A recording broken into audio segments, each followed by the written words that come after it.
किसानों का आंदोलन 17वें दिन भी लगातार जारी है। वहीं कांग्रेस पार्टी के नेता राहुल गांधी के निर्देश पर भारतीय राष्ट्रीय कांग्रेस ने किसान आंदोलन में लंगर और मेडिकल कैंप लगवाया।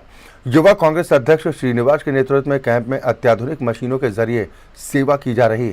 रोटी मेकर हो या फिर स्टीम कुकर, सब कुछ आपको इसी कैंप में मिलेगा, जहां हजारों लोग रोजाना खाना खा रहे हैं। केंद्र सरकार के कृषि कानूनों के खिलाफ लगातार विरोध प्रदर्शन चल रहा है। मैं इस वक्त सिंघू बॉर्डर पर मौजूद हूँ। आज प्रदर्शन का 17वां दिन है।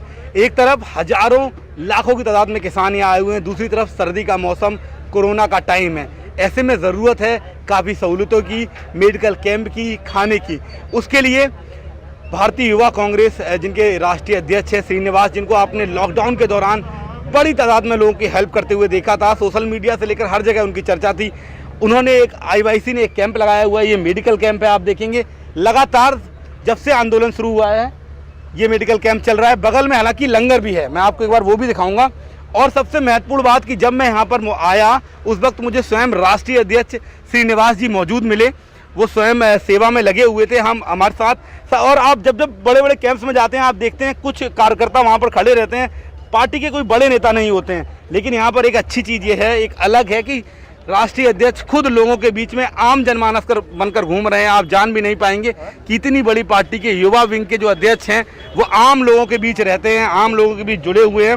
मैं एक बार आपको लेके चलता हूं और आपको ये तस्वीर मुझे अलग से इम्पोर्टेंट इसलिए लगी कि राष्ट्रीय अध्यक्ष आम कपड़े, कुर्ता पैजामा नहीं, पॉलिटिकल सिस्टम नहीं, कोई कहीं बैनर प्रचार नहीं, कोई IYC का जिक्र नहीं, सादा सिंपल अपनी बातचीत। श्रीनिवास जी, इतनी साधारण तरीके से, संलीनता से लगातार मेडिकल कैंप पे लोगों की सुविधाएं में जुड़े हुए, किस तरीके से इसको उल्लेख करेंगे?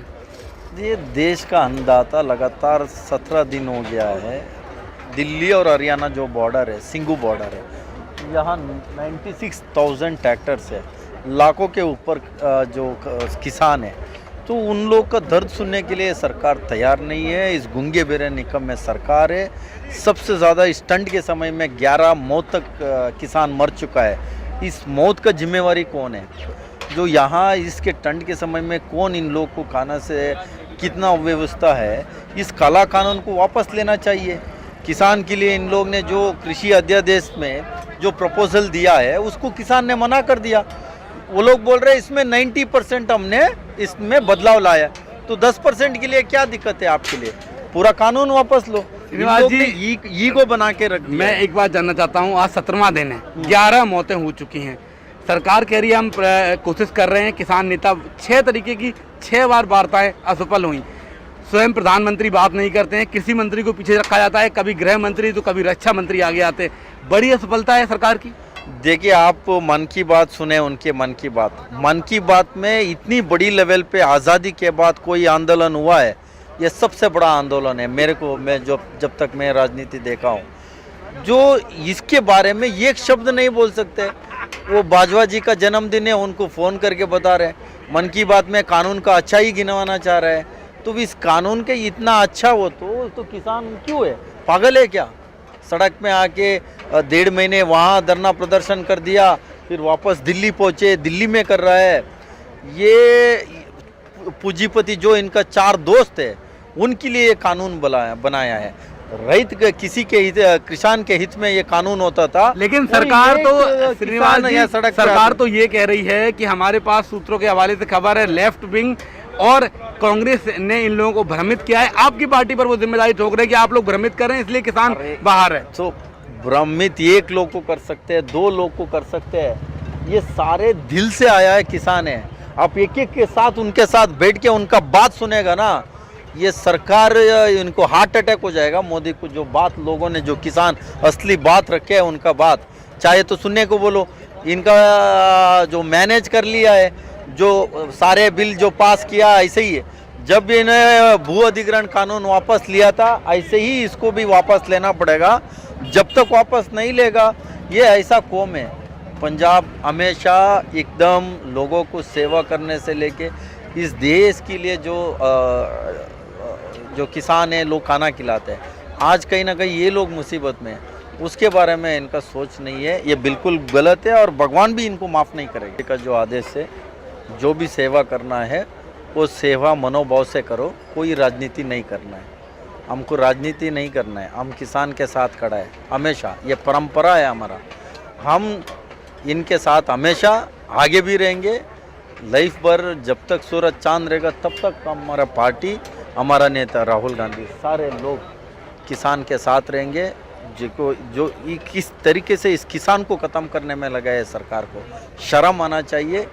एक -23 जीडीपी में जो 3% अप पे कोई सेक्टर है वो किसान सेक्टर है, उसको भी ख़त्म करने में लगे ये सरकार।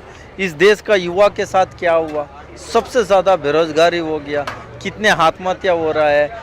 इस देश का सभी वर्ग, सभी समाज, किसान हो, महिला हो, युवा हो, सारे को विश्वासघात करने का काम कोई किया है, इस रंगा बिल्ला सरकार ने किया। श्रीनिवास जी, मेरा ये अंतिम सवाल रहेगा। मैंने आपके कैंप में एक खास बात देखी, रोटी मेकर जो मेरे पीछे मौजूद है, स्टीम कुकर, आपने तकनीक का बहुत बड़ा उपयोग किया है। मैं हालांकि ये पहले भी दिखा चुका था, लेकिन मुझे पता नहीं था कि आई कैंप है।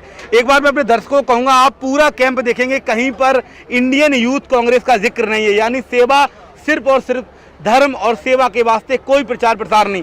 ये तकनीक का उपयोग का आइडिया कैसे आया? हजारों की तादाद में रोटियां बन रही हैं, इतनी भीड़ है, तकनीक के सहारे ही आप आंदोलन को आगे बढ़ा रहे हैं। देखिए यार, रोटी बनाने में सबसे ज़्यादा दिक्कत हो रहा है किसान को। वो लोग अपने आप ही सारा सामान व्यवस्था लेके आया, कहीं ना कहीं रोटी बनाने का, उनको रोटी खाने का ज़्यादा उन लोग का ये रहता है, हैबिट है। तो इसीलिए 2 रोटी मशीन लगाया, 1 घंटे में 2500 रोटी निकलता है। वो सबसे ज़्यादा किसान लोग है, रोटी चाहता है, सुकून से 2 रोटी दाल खाए।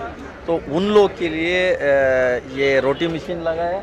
वहाँ है जो स्टीम आपने बता दिया, जो कुकर है, उसमें 20 मिनट में इमीडिएट 500 लोग के लिए एक बार मैक्सिमम आधा घंटे में बढ़िया चावल पुलाव, जो ये आपका दाल है, जो चाहिए वो बना सकता है।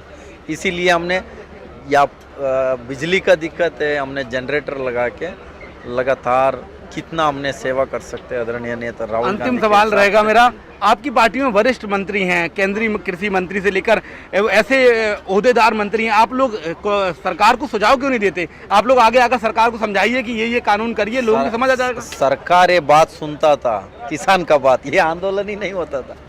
सरकार सुनते नहीं है ना किसी का बात। आज तक किसका बात सुना है, बताइए, किसका बात सुना है? तो इन लोग को कोई मर्सी नहीं है। ये सरकार किसी का बात नहीं, ये तानाशाही सरकार है। सरकार को सुनना चाहिए, ये सुनने लोग नहीं है, ये तानाशाही हिटलर सरकार चलाने वाले लोग, ये लोग को सुनने का आदत नहीं है। तो ये थे हमारे साथ आईवाईसी के राष्ट्रीय अध्यक्ष श्रीनिवास जी। लॉकडाउन हो या किसानों का आंदोलन, लगातार अपनी टीम के साथ हमेशा मौजूद रहे। बुराड़ी, टीकरी और यहाँ सिंगू बॉर्डर पर इनके कैंप चल रहे हैं, मेडिकल कैंप, लंगर कैंप लगातार लगे हुए हैं। और सबसे बड़ी बात, स्वयं मौजूद रहते हैं साधारण इंसान बनकर। ये कहीं ना कहीं उनकी राजनीति को अलग तरीके से दिखाता है। हिंदी खबर के लिए शिवम प्रताप सिंह, सिंगू बॉर्डर।